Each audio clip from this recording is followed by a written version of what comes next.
Jūsu vārds, uzvārds? Katrīna Trīve, Jūsu pēdējā darba vieta un amats?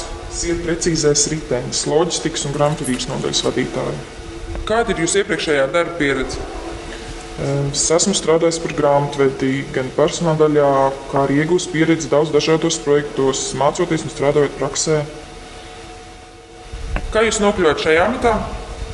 Strādāju ļoti cītīgi, pierādīju sevi un tiku pamanīta. Protams, bija izdevīgi, jo uzņēmumam pietiek ar vienu cilvēku, gan loģistikā, gan grāmatvedībā.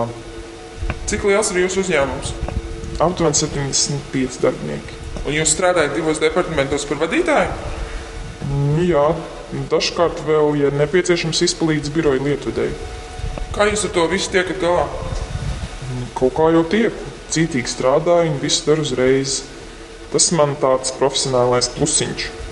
Kādi ir jūsu lielākie sasniegumi? Esmu ar visu tikusi laicīgi galā. Vai uzņēmums strādā ar peļņu? Ļaujiet padomāt. Manuprāt, ka ar to nevajadzētu būt problēmām.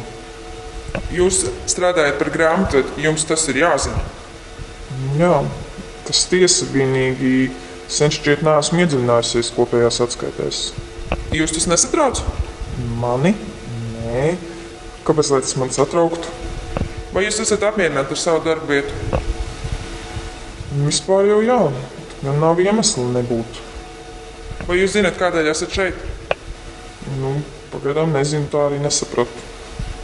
Apskatot uzņēmuma finanses rādītājus, inspektors Jānis Reinblats atklāja, ka kopš strādājot uzņēmumā tā peļņa ir kritusies vairāk par 70%. Vai jūs to varat izskaidrot?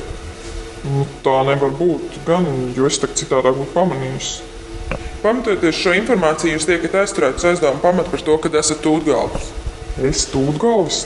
Nē, es taču tomēr kaut ko redzu.